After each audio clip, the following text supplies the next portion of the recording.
अस्सलाम वालेकुम जी सज्जनों मित्रों ते बेलियो साडा दोस्त चौधरी फरमान अली भट्टी ਇਹ ਸਿਰਫ ਉਹਦਾ ਇੰਤਜ਼ਾਰ ਹੋ ਰਿਹਾ ਹੈ ਤੇ ਉਹਦੇ ਇੰਤਜ਼ਾਰ ਦੇ ਵਿੱਚ ਹੁਣ ਅਸੀਂ ਚਾਹ ਬਣਾਉਣੀ ਸ਼ੁਰੂ ਕਰ ਦਿੱਤੀ ਵੀ ਚਲੋ ਚਾਹ ਹੀ ਉਹਨਾਂ ਇੱਕ ਪੀ ਲਈਏ ਠੰਡ ਬੜੀ 11 ਜਨਵਰੀ 2026 11 ਜਨਵਰੀ 2026 ਅੱਜ ਤਰੀਕ ਹੈ ਤੇ ਮੌਸਮ ਟੈਂਪਰੇਚਰ ਕਮ ਸੇ ਕਮ ਜਿਹੜਾ ਨਾ ਕੋਈ 2-3 ਦੇ ਕਰੀਬ ਹੈ ਤੇ ਹੁਣ ਸਿਰਫ ਭੱਟੀ ਸਾਹਿਬ ਦਾ ਇੰਤਜ਼ਾਰ ਹੋ ਰਿਹਾ ਹੈ ਭੱਟੀ ਸਾਹਿਬ ਆਉਣਗੇ ਤੇ ਤੁਹਾਨੂੰ ਗਰਮਾ ਗਰਮੀ ਮੱਛੀ ਵੀ ਖਵਾਵਾਂਗੇ ਤੇ ਭੱਟੀ ਸਾਹਿਬ ਦੀ ਸੇਵਾ ਵੀ ਕਰਾਂਗੇ ਤੇ ਤੁਹਾਡੇ ਰੂਬਰੂ ਵੀ ਕਰਾਂਗੇ ਉਹ ਹੀ ਅਗਲੀ ਗੱਲ ਤੁਹਾਨੂੰ ਸਾਰੀ ਉਹ ਹੀ ਦੱਸਣਗੇ ਤੇ ਬਾਕੀ ਹਾਲੇ ਤੱਕ ਤਾਂ ਅਸੀਂ ਮਿਸ ਕਰ ਰਹੇ ਹਾਂ ਸਾਡੇ ਬੇਲੀ ਵੀ ਗਏ ਨੇ ਜ਼ਰਾ ਬਾਹਰ ਉਹ ਵੀ ਆ ਜਾਂਦੇ ਨੇ ਤੇ ਇਸ ਵਾਸਤੇ ਤੁਹਾਡੇ ਨਾਲ ਇਨਸ਼ਾਅੱਲਾ ਮੁਲਾਕਾਤ ਹੁੰਦੀ ਹੈ ਤੇ ਉਹਨਾਂ ਇੱਕ ਚਾਹ ਦੇ ਥੋੜਾ ਜਿਹਾ ਸੁਨੈਨ ਭਾਈ ਵਾਹੋ ਲੋਕਾਂ ਨੂੰ ਜ਼ਰਾ ਇਹ ਹੁੰਦੀ ਅੱਗ ਦੀ ਚਾਹ ਹੁੰਦੀ ਅੱਗ ਵਰਗੀ ਚਾਹ ਸਿਲੰਡਰ ਦੀ ਚਾਹ ਤਾਂ ਤੁਸੀਂ ਬਹੁਤ ਪੀਤੀ ਹੈ ਲੇਕਿਨ ਅੱਜ ਅੱਗ ਦੀ ਚਾਹ ਪੀਵਾਂਗੇ ਤੇ ਇਨਸ਼ਾਅੱਲਾ ਤੁਹਾਨੂੰ ਸਵਾਦ ਆਏਗਾ ਇਹ ਪੰਜਾਬੀ ਚਾਹ ਹੈ ਤੇ ਇਹ ਮੁਹੱਬਤ ਵਾਲੀ ਚਾਹ ਹੈ ਇਹਦੇ ਸਾਹਿਬ ਨੇ ਬਕਵਾਸ ਕਰਦਾ ਗਲਤ ਪਰ ਇਹਨੇ ਥੋੜਾ ਜਿਹਾ ਨਾ ਵਿੱਚ ਮੁਹੱਬਤ ਪਾਈ ਹੈ ਪਰ ਪੂਰੀ ਨਹੀਂ ਪਾਈ ਤੇ ਇਨਸ਼ਾਅੱਲਾ ਅੱਲਾ ਖੈਰ ਕਰੇਗਾ ਭੱਟ ਸਾਹਿਬ ਆਉਂਦੇ ਨੇ ਬਾਕੀ ਤੁਹਾਨੂੰ ਸਾਰੀ ਗੱਲਬਾਤ ਉਹ ਦੱਸਣਗੇ ਕਿਉਂ ਚੱਲ ਵੀ ਇੱਥੇ ਹੀਰਾ ਨਾ ਬਣ ਗਏ अंकल इधर तो देखो ऐसे ना कर है ਉਹ ਫੋਨ ਵਾਲੇ ਸੁਨਾਨ ਵਾਲੇ ਹਾਂਜੀ ਸੱਜਣੋ ਕਹਿੰਦੇ ਨੇ ਕਿ ਇੱਕ ਸੱਜਣਾ ਦੇ ਨਾਂ ਵਰਗਾ ਨਹੀਂ ਕੋਈ ਦੂਜਾ ਉਸ ਗ੍ਰਾਂ ਵਰਗਾ ਵੀ ਨਹੀਂ ਕੋਈ ਸਭ ਛਾਵਾਂ ਹੀ ਵੱਧ ਤੋਂ ਵੱਧ ਨੇ ਫਿਰ ਵੀ ਸੁੱਖ ਜ਼ੁਲਫਾਂ ਦੀ ਛਾਂ ਵਰਗਾ ਵੀ ਨਹੀਂ ਕੋਈ ਹੰਸ ਕਬੂਤਰ ਕੀ ਨਹੀਂ ਸਾਡੇ ਲਈ ਉਹਦੇ ਪਿੰਡ ਦੇ ਕਾਂ ਵਰਗਾ ਨਹੀਂ ਕੋਈ ਥਲ ਵਰਗਾ ਜੇ ਨਹੀਂ ਕੋਈ ਸਾੜਨ ਵਾਲਾ ਥਲ ਵਰਗਾ ਜੇ ਨਹੀਂ ਕੋਈ ਸਾੜਨ ਵਾਲਾ ਡੋਬਣ ਵਿੱਚ ਫਿਰ ਚਨਾਹ ਵਰਗਾ ਵੀ ਨਹੀਂ ਕੋਈ ਤੇ ਕਹਿੰਦੇ ਕਿ ਕੋਠੀ ਬੰਗਲਾ ਮਹੱਲ ਕਿਉਂ ਨਾ ਹੋਵੇ ਕੋਠੀ ਬੰਗਲਾ ਮਹੱਲ ਕਿਉਂ ਨਾ ਹੋਵੇ ਦਿਲ ਵਿੱਚ ਲੱਭੀ ਥਾਂ ਵਰਗਾ ਵੀ ਨਹੀਂ ਕੋਈ ਤੇ ਸਾਬਰ ਉੱਠ ਵੱਡੇ ਹਾਤਮ ਤਾਈਓ ਸਖੀ ਮੱਝ ਤੇ ਗਾਂ ਵਰਗਾ ਨਹੀਂ ਕੋਈ ਤੇ ਲੱਖ ਬਣਾ ਭੱਟੀ ਪਰ ਚੇਤੇ ਰੱਖੀ ਰਿਸ਼ਤਾ ਵੀਰ ਭਰਾ ਤੇ ਯਾਰ ਵਰਗਾ ਨਹੀਂ ਕੋਈ ਜੀ ਸੱਜਣੋ ਰੌਣਕਾਂ ਲੱਗੀਆਂ ਤੁਸੀਂ ਵੇਖ ਰਹੇ ਹੋ ਕਿਤੇ ਚੁੱਲ੍ਹੇ ਤੇ ਪਤੀਲੀ ਚੜੀ ਹੋਈ ਚਾਹ ਦੀ ਕਿਤੇ ਕਸੂਰ ਦੀ ਮੱਛੀ ਰਹੂ ਜਿਹੜੀ ਉਹ ਨਿਕਲਦੀ ਪਈ ਹੈ ਕਿਤੇ ਸੱਜਣ ਚਾਹਾਂ ਪੀਂਦੇ ਨੇ ਕਿਤੇ ਜਿਹੜਾ ਨਾ ਕਿ ਤਿਆਰੀ ਹੋ ਰਹੀ ਹੈ ਰਾਤ ਦੇ ਫੰਕਸ਼ਨ ਦੀ ਫੰਕਸ਼ਨ ਕੀ ਹੈ ਕਿ ਯਾਰਾਂ ਨਾਲ ਰਹਿ ਕੇ ਮਿਲ ਕੇ ਜ਼ਿੰਦਗੀ ਦੇ 4 ਦਿਨ ਜਿਹੜੇ ਨਾ ਸੌਖੇ ਕੱਟ ਲਈਏ ਕਹਿੰਦੇ ਨੇ ਕਿ ਜਿਹੜਾ ਯਾਰ ਦੇ ਨਾਲ ਟਾਈਮ ਗੁਜ਼ਰੇ ਸੱਜਣਾ ਦੇ ਨਾਲ ਮਿੱਤਰਾਂ ਦੇ ਨਾਲ ਭਰਾਵਾਂ ਦੇ ਨਾਲ ਟਾਈਮ ਗੁਜ਼ਰੇ ਉਹਦੇ ਵਰਗੀ ਸਾਂਝ ਕੋਈ ਨਹੀਂ ਤੇ ਉਸ ਹਵਾਲੇ ਦੇ ਨਾਲ ਬੈਠੇ ਸੀ ਬਹੁਤ ਸ਼ੁਕਰੀਆ ਇੱਕ ਵਾਰੀ ਫਿਰ ਸਾਡੇ ਯਾਰਾਂ ਵਰਗੇ ਭਰਾ ਦਾ ਤੇ ਭਰਾਵਾਂ ਵਰਗੇ ਯਾਰ ਦਾ ਕਿ ਇੱਕ ਵਾਰੀ ਫਿਰ ਉਹਨੇ ਜਿਹੜਾ ਨਾ ਕਿ ਸਾਬਤ ਕੀਤਾ ਕਿ ਭਾਵੇਂ ਮੈਂ ਸ਼ਹਿਰ 'ਚ ਹੀ ਵਸਣਾ ਪਰ ਪਿੰਡ ਵਾਲੇ ਤੇ ਪਿੰਡ ਮੇਥੋਂ ਦੂਰ ਨਹੀਂ ਮੱਛੀ ਦਾ ਜਿਹੜਾ ਨਾ ਕਿ ਪ੍ਰੋਗਰਾਮ ਚੱਲ ਰਿਹਾ ਸੀ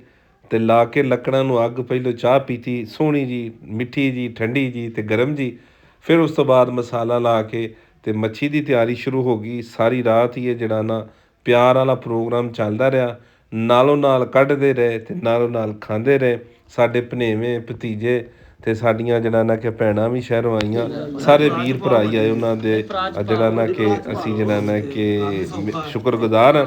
ਖਾਸ ਕਰ ਹਾਜੀ ਸਾਹਿਬ ਦਾ ਕਿ ਉਹਨਾਂ ਖਸੂਸੀ ਟਾਈਮ ਦਿੱਤਾ ਇੰਨੀ ਸਰਦੀ ਦੇ ਵਿੱਚ ਜਿਹੜਾ ਨਾ ਕਿ ਸਾਡੀ ਜਿਹੜਾ ਨਾ ਕਿ ਮਹਿਮਾਨ ਨਵਾਜ਼ੀ ਵੀ ਕੀਤੀ ਤੇ ਮੇਜ਼ਬਾਨੀ ਵੀ ਕੀਤੀ ਆਪਦੇ ਹੱਥੀਂ ਸਾਰਾ ਕੰਮ ਕਰਕੇ ਬਹੁਤ ਖੁਸ਼ੀ ਮਿਲੀ ਮਕਸਦ ਤਾਂ ਇਹ ਹੁੰਦਾ ਕਿ ਯਾਰਾਂ ਦੇ ਨਾਲ ਟਾਈਮ ਗੁਜ਼ਾਰ ਲਈਏ ਰਲ ਮਿਲ ਕੇ ਜਿਹੜਾ ਨਾ ਕਿ ਟਾਈਮ ਗੁਜ਼ਾਰੀਏ ਦੇ ਵਿੱਚ ਅਸੀਂ ਰਾਤ ਵੀ ਸਾਰੀ ਤਕਰੀਬਨ ਬੈਠੇ ਰਹੇ ਫਿਰ ਜਿਹੜਾ ਨਾ ਕਿ ਸਵੇਰ ਦੇ ਵਿੱਚ ਜੋ ਕੀਤਾ ਉਹ ਵੀ ਤੁਹਾਡੇ ਸਾਹਮਣੇ ਰੱਖਾਂਗੇ ਔਰ ਸਵੇਰ ਦਾ ਜਿਹੜਾ ਖਾਣਾ ਸੀ ਉਹ ਕੀ ਸੀ ਸਾਡੇ ਪਿੰਡ ਦਾ ਜਿਹੜਾ ਨਾ ਕਲਚਰ ਹੁੰਦਾ ਸੀ ਸਾਡਾ ਇੱਕ ਵਸੇਬ ਹੁੰਦਾ ਸੀ ਸਾਡਾ ਇੱਕ ਤਰੀਕਾਕਾਰ ਹੁੰਦਾ ਸੀ ਇਸ ਨਾਲ ਰਲ ਮਿਲ ਕੇ ਬਹਿਣਾ ਤੇ ਦੁੱਖ ਦੀ ਸੁੱਖ ਦੀ ਕਰਨੀ ਤੇ ਜਿਹੜੀਆਂ ਜੀ ਸਵੇਰ ਹੋਈ ਤੇ ਹਸਮੇ ਮਮੂਲ ਜਿਸ ਤਰ੍ਹਾਂ ਕਿ ਵੀਰ ਦੀ ਜਿਹੜੀ ਆਦਤ ਹੈ ਕਿ ਜਦ ਵੀ ਆਉਣਾ ਕਬਰਸਤਾਨ ਵੱਡਿਆਂ ਦੀਆਂ ਕਬਰਾਂ ਤੋਂ ਜਿਹੜੇ ਫੌਤ ਸ਼ੁਦਗਾਂ ਨੇ ਜ਼ਰੂਰ ਹਾਜ਼ਰੀ ਦੇਣੀ ਹੈ ਦੁਆਏ ਖੈਰ ਮੰਗਣੀ ਹੈ ਦੁਆਏ ਮਗਫਰਤ ਮੰਗਣੀ ਹੈ ਤੇ ਉਸ ਤੋਂ ਬਾਅਦ ਜਿਹੜਾ ਨਾ ਕਿ ਹੋਰ ਕੋਈ ਕੰਮ ਕਰਨੇ ਆ। ਅਤੇ ਇਸ ਤੋਂ ਬਾਅਦ ਫਿਰ ਅਸੀਂ ਪੁਰਾਣੀਆਂ ਯਾਦਾਂ ਤਾਜ਼ੀਆਂ ਕੀਤੀਆਂ ਬਚਪਨ ਦੀਆਂ, ਵਾਂਝੋ ਖੇਡਿਆ। ਅੱਛਾ ਇੱਕ ਗੱਲ ਹੋਰ ਜਿਹੜੀ ਜਿਹੜੀ ਮੈਨੂੰ ਸ਼ਿੱਦਤ ਨਾਲ ਜਿਹੜਾ ਨਾ ਕਿ ਉਹ ਮੇਰੇ ਜ਼ਿਹਨ 'ਚ ਆਉਂਦੀ ਰਹੀ ਕਿ ਕਹਿੰਦੇ ਨੇ ਕਿ ਸਿਆਣੇ ਇੱਥੇ ਵੀ ਸਿਆਣੇ ਜਿਹੜੇ ਪੰਜਾਬ ਦੇ ਨੇ ਉਹ ਬਾਜ਼ੀ ਲੈ ਗਏ। ਖੇਲ ਕੋਈ ਵੀ ਹੋਵੇ, ਵਾਂਝੂ ਹੈ, ਕਬੱਡੀ ਹੈ, ਗੁੱਲੀ ਡੰਡਾ ਹੈ, ਜਿਹੜੇ ਵੀ ਇਹ ਪੁਰਾਣੇ ਖੇਲ ਨੇ ਉਹਨਾਂ ਵਿੱਚ ਇਹ ਵੇਖਿਆ ਕਿ ਇਹਦੇ 'ਚ ਲਾਗਤ ਬਹੁਤ ਘੱਟ ਆਉਂਦੀ। ਇਹ ਹੁਣ ਵਾਂਝੂ ਹੈ ਅਤੇ ਲਕੀਰਾਂ ਲਾਓ ਅਤੇ ਤੁਸੀਂ ਆਪਦੀ ਭਰਪੂਰ ਵਰਜਿਸ਼ ਕਰ ਸਕਦੇ ਹੋ। ਕਬੱਡੀ ਹੋ ਅਤੇ ਸਗੋਂ ਜਿਹੜੇ ਕੱਪੜੇ ਪਾਏ ਉਹ ਵੀ ਲਾ ਕੇ ਜਾਂਘੀਆਂ ਪਾ ਕੇ ਅਤੇ ਲਓ ਜੀ ਤੁਸੀਂ ਆਪਣੀ ਵਰਜਿਸ਼ ਕਰ ਸਕਦੇ ਹੋ। ਜੇ ਵਾਸਤੇ ਬੈਟ ਬੱਲਾ ਹੈਲਮਟ ਜਿਸ ਤਰ੍ਹਾਂ ਕਿ ਨਵੇਂ ਖੇਲ ਨੇ ਹਾਕੀ ਗੇਂਦ ਕੋਈ ਜ਼ਰੂਰਤ ਨਹੀਂ। ਅਤੇ ਐਂਡ 'ਤੇ ਜਿਹੜਾ ਨਾ ਕਿ ਇੱਥੋਂ ਇੰਜੋਏ ਕਰਕੇ ਅਸੀਂ ਖੇਤ ਚਲੇ ਗਏ। ਖੇਤ ਵੀ ਇੰਜੋਏ ਕੀਤਾ ਬਹੁਤ ਜ਼ਿਆਦਾ ਅਤੇ ਮੌਜਾਂ ਕੀਤੀਆਂ ਅਤੇ ਸਾਰੇ ਅਸੀਂ ਰਲ ਕੇ ਅਤੇ ਫਿਰ ਜਿਹੜਾ ਨਾ ਕਿ ਨਾਅਰਾ ਲਾਇਆ। ਤੇ ਸਾਡੇ ਜਿਹੜੇ ਵੀਰਾਂ ਦਾ ਤਾਂ ਬੜਾ ਸ਼ੁਕਰੀਆ, ਤੇ ਸਾਡੇ ਭਤੀਜੇ ਤੇ ਭਣੇਵੇਂ ਆਏ ਉਹਨਾਂ ਦੀ ਵੀ ਮੁਹੱਬਤ ਦਾ ਬਹੁਤ ਸ਼ੁਕਰੀਆ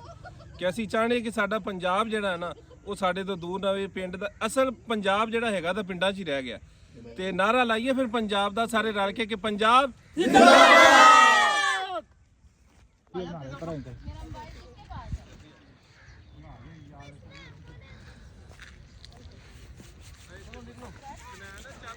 ਜੀ ਦੋਸਤੋ ਅਸਲਾਮ ਅਲੈਕਮ। ਇੱਕ ਵਾਰੀ ਫਿਰ ਪੰਜਾਬੀ ਵਲੌਗ ਦੇ ਨਾਲ ਤੁਹਾਡਾ ਵੀਰ ਹਾਜ਼ਰ ਖਿਦਮਤ ਤੇ ਤੁਹਾਨੂੰ ਚੀਜ਼ਾਂ ਤਾਂ ਵਿਖਾਉਂਦੇ ਹੀ ਰਹੀਦਾ ਪੰਜਾਬੀ, ਲੇਕਿਨ ਅੱਜ ਪੰਜਾਬੀ ਚੀਜ਼ਾਂ ਤੁਹਾਨੂੰ ਖਵਾ ਰਹੇ ਆ ਵੀਡੀਓ ਦੇ ਵਿੱਚ। ਪਰਾਠੇ ਬਣੇ ਹੋਏ ਆਲੂ ਦੇ, ਮੂਲੀਆਂ ਦੇ, ਸਾਗ ਬਣਿਆ ਵਿੱਚ ਵੇਖੋ ਤਰਦਾ ਪਿਆ ਮੱਖਣ ਹੈ ਤੇ ਖੁਸ਼ਕਿਸਮਤ ਪੰਜਾਬੀ ਨੇ ਜੀ। ਕਿਉਂ ਜੀ? ਬਿਲਕੁਲ ਜੀ ਬਿਲਕੁਲ। ਹਾਂਜੀ ਪੀਠੀ ਦੀ ਆਲੂਆਂ ਵਾਲੀ, ਉਹ ਰਾਇਤਾ ਵਾ ਘਰ ਦੀ ਦਹੀਂ ਦਾ, ਤੇ ਨਾਲ ਵਿੱਚ ਜਿਹੜਾ ਜੀ ਪੂਦਨਾ ਹੈ ਜੀ, ਅਚਾਰ ਹੈ, ਹਲਵਾ ਹੈ, ਤੇ ਨਾਲ ਜਿਹੜਾ ਨਾ ਕਿ ਦੂਸਰਾ ਨਿੰਬੂਆਂ ਦਾ ਅਚਾਰ ਹੈ, ਤੇ ਲੱਸੀ ਹੈ ਜੀ, ਤੇ ਯਾਰ ਨੇ ਦੋਸਤ ਨੇ ਤੇ ਨਾਲ ਸਾਡੇ ਬਜ਼ੁਰਗ ਨੇ, ਤੇ ਮੌਜਾਂ ਲੱਗੀਆਂ। ਤੇ ਰੱਬ ਇਹ ਮੌਜਾਂ ਲਾਈ ਰੱਖੇ। ਸਾਡੇ ਪੰਜਾਬ ਦਾ ਕਲਚਰ ਹੈ, ਇਹ ਹੀ ਵਸੇਬ ਹੈ ਔਰ ਇਸ ਤੋਂ ਅੱਗੇ ਐਂਡ ਹੈ। ਬਿਲਕੁਲ ਯਕੀਨ ਕਰੋ, ਇਹ ਜਿਹਨੂੰ ਤੁਸੀਂ ਪੀਜ਼ਾ ਕਹਿੰਦੇ ਹੋ ਨਾ ਉਹ ਵੀ ਖਾ ਕੇ ਵੇਖ ਲਿਆ ਜੇ, ਤੇ ਇਹ ਵੀ ਇੱਕ ਵਾਰੀ ਖਾ ਕੇ ਵੇਖਿਓ ਜੇ, ਤੁਹਾਨੂੰ ਜਿਹੜਾ ਨਾ ਕਿ ਯਕੀਨ ਕਰੋ ਨਾ ਪੀਜ਼ੇ ਭੁੱਲ ਜਾਓਗੇ, ਪੀਜ਼ੇ ਭੁੱਲ ਜਾਓ ਪੀਜ਼ੇ ਭੁੱਲ ਜਾਓਗੇ। ਤੇ ਹਾਈ ਸਾਹਿਬ ਵੀ ਬਲਕਿ ਖਾ ਕੇ ਟੈਸਟ ਕਰ ਰਹੇ ਨੇ, ਉਹ ਤੁਹਾਨੂੰ ਵਿਊ ਦਿੰਦੇ ਨੇ, ਕਿੰਨੇ ਦਿੰਦੇ ਨੇ ਜੀ ਇਹ ਦੱਸਦੇ ਨੇ। ਇਹ ਜੀ ਮਾਸ਼ਾਅੱਲਾ ਮਾਸ਼ਾਅੱਲਾ, ਅੱਲਾਹ ਤਾਲਾ ਸਾਰੇ ਲੋਕਾਂ ਦੇ ਨਸੀਬ ਸਾਡੇ ਵਾਂਗੂ ਕਰੇ, ਆਮੀਨ ਜੀ। ਜਿਵੇਂ ਲੋਕ 버ਗਰ ਪੀਜ਼ੇ ਖਾ ਰਹੇ ਨੇ ਉਹਨਾਂ ਨੂੰ ਇਹਨਾਂ ਚੀਜ਼ਾਂ ਦਾ ਨਹੀਂ ਪਤਾ, ਲੇਕਿਨ ਅੱਲਾਹ ਦਾ ਸ਼ੁਕਰ ਹੈ ਕਿ ਅਸੀਂ 버ਗਰ ਪੀਜ਼ੇ ਵੀ ਖਾ ਰਹੇ ਹਾਂ ਤੇ ਅੱਲਾਹ ਤਾਲਾ ਨੇ ਵੀ ਨੇਮਤਾਂ ਦਿੱਤੀਆਂ। ਇਹ ਉਸ ਰੱਬ ਦੀ ਮਿਹਰਬਾਨੀ ਹੈ ਔਰ ਉਸ ਰੱਬ ਦਾ ਬਹੁਤ ਸ਼ੁਕਰੀਆ ਹੈ। ਔਰ ਤੁਹਾਡੇ ਦੁਆਵਾਂ ਵੀਰਾਂ ਕੇ ਦੁਆ ਹੈ ਵੀ ਅੱਲਾਹ ਤਾਲਾ ਸਾਡੇ ਵੀਰ ਦੇ ਰਿਜ਼ਕ 'ਚ ਬਰਕਤ ਦੇਵੇ। ਔਰ ਇਹਨਾਂ ਦਾ ਟਰੈਵਲ ਵਲੌਗ ਪੰਜਾਬ, ਉਹਨੂੰ ਤੁਸੀਂ ਸਬਸਕ੍ਰਾਈਬ ਵੀ ਕਰਨਾ ਹੈ, ਉਹਦੇ ਨਾਲ ਪਿਆਰ ਵੀ ਕਰਨਾ ਹੈ ਔਰ ਲਾਈਕ ਵੀ ਕਰਨਾ ਹੈ। ਅੱਗੇ ਵੀ ਲਾਈਕ ਦੇ ਤੁਹਾਡੀ ਮੁਹੱਬਤ ਨਾਲ ਹੀ ਅੱਗੇ ਜਾਣਾ ਸਾਰਾ ਨਿਜ਼ਾਮ। ਔਰ ਸ਼ੇਅਰ ਵੀ ਕਰਨਾ। ਅੱਜ ਚੰਦ ਲੋਕਾਂ ਤੱਕ ਜਾਣਗੀਆਂ ਔਰ ਆਉਣ ਵਾਲੇ ਵਕਤ 'ਚ ਜਿਵੇਂ ਜਿਵੇਂ ਇਨਸ਼ਾਅੱਲਾ ਅੱਗੇ ਕੰਮ ਚੱਲੇਗਾ, ਪੂਰੇ ਅਸੀਂ ਪੰਜਾਬ ਨੂੰ ਕਵਰ ਕਰਨਾ ਹੈ ਅੱਲਾਹ ਦੇ ਫਜ਼ਲ ਨਾਲ। ਲਹਿੰਦਾ ਪੰਜਾਬ ਦੀ ਜਿਹੜੀ ਖੂਬਸੂਰਤੀ ਹੈ, ਤਾਰੀਖ ਹੈ, ਵਸੇਬ ਹੈ, ਉਹਦਾ ਕਲਚਰ ਹੈ, ਉਹਦਾ ਖਾਣਾ ਹੈ, ਉਹਦਾ ਰੱਖ ਰਖਾਅ, ਉਹਦੀਆਂ ਖੁਸ਼ੀਆਂ ਗਮੀਆਂ ਸਾਰੀਆਂ ਤੁਹਾਡੇ ਨਾਲ ਸਾਂਝੀਆਂ ਕਰਨ ਵਾਸਤੇ ਟਰੈਵਲ ਵਲੌਗ ਪੰਜਾਬ ਹੈ। ਤੇ ਇਹਨੂੰ ਜ਼ਰੂਰ ਲਾਈਕ ਔਰ ਸਬਸਕ੍ਰਾਈਬ ਕਰ ਲਿਆ ਜੇ। ਅਸੀਂ ਜੀ ਸਾਹਿਬ, ਅਸੀਂ ਮਾਸ਼ਾਅੱਲਾ ਕੱਲ ਦੇ ਆਏ ਹੋਏ ਹਾਂ ਔਰ ਕੱਲ ਦੇ ਪੰਜਾਬੀ ਖਾਣੇ ਨੂੰ ਹੀ ਅਸੀਂ ਪ੍ਰਮੋਟ ਕਰ ਰਹੇ ਹਾਂ, ਪੰਜਾਬੀ ਕਲਚਰ ਨੂੰ ਹੀ ਅਸੀਂ ਪ੍ਰਮੋਟ ਕਰ ਰਹੇ ਹਾਂ। ਭੱਟੀ ਸਾਹਿਬ ਨੇ ਸਵੇਰੇ ਸਾਨੂੰ ਵਾਂਝੂ ਖੜਾਇਆ ਉੱਥੇ ਬਾਹਰ ਗਰਾਊਂਡ ਦੇ ਵਿੱਚ, ਔਰ ਉਹ ਵੀ ਤੁਹਾਨੂੰ ਨਾਲ ਇਨਸ਼ਾਅੱਲਾ ਸ਼ੇਅਰ ਕਰਨਗੇ। ਉਹ ਹਾਲੇ ਵੀ ਪੀੜਾਂ ਨਿਕਲਦੀਆਂ ਪਈਆਂ ਨੇ। ਵੇਖੋ ਇਹ ਖਾਣਾ ਖਾਣ ਵਾਸਤੇ ਤੇ ਫਿਰ ਪੀੜਾਂ ਕਢਾਣੀਆਂ ਪੈਂਦੀਆਂ ਨੇ, ਉਹ ਹਾਲੇ ਵੀ ਪੀੜਾਂ ਨਿਕਲਦੀਆਂ ਪਈਆਂ। ਲਓ ਸਰ ਜੀ, ਅਗਲੇ ਵਲੌਗ ਦੇ ਹਿੱਸੇ ਦੇ ਵਿੱਚ ਫਿਰ ਮਿਲਨੇ ਆ। ਅੱਗੇ ਵੀਡੀਓ ਜਾ ਰਹੀ ਹੈ ਔਰ ਦੁਪਹਿਰ ਦਾ ਖਾਣਾ ਫਿਰ ਤੁਹਾਨੂੰ ਇਨਸ਼ਾਅੱਲਾ ਵਿਖਾਵਾਂਗੇ, ਉਹਦੇ 'ਚ ਅਸੀਂ ਕੀ ਖਾਣਾ ਹੈ। ਹਾਂਜੀ ਇਨਸ਼ਾਅੱਲਾ। ਓਕੇ, ਅੱਲਾਹ ਹਾਫਿਜ਼।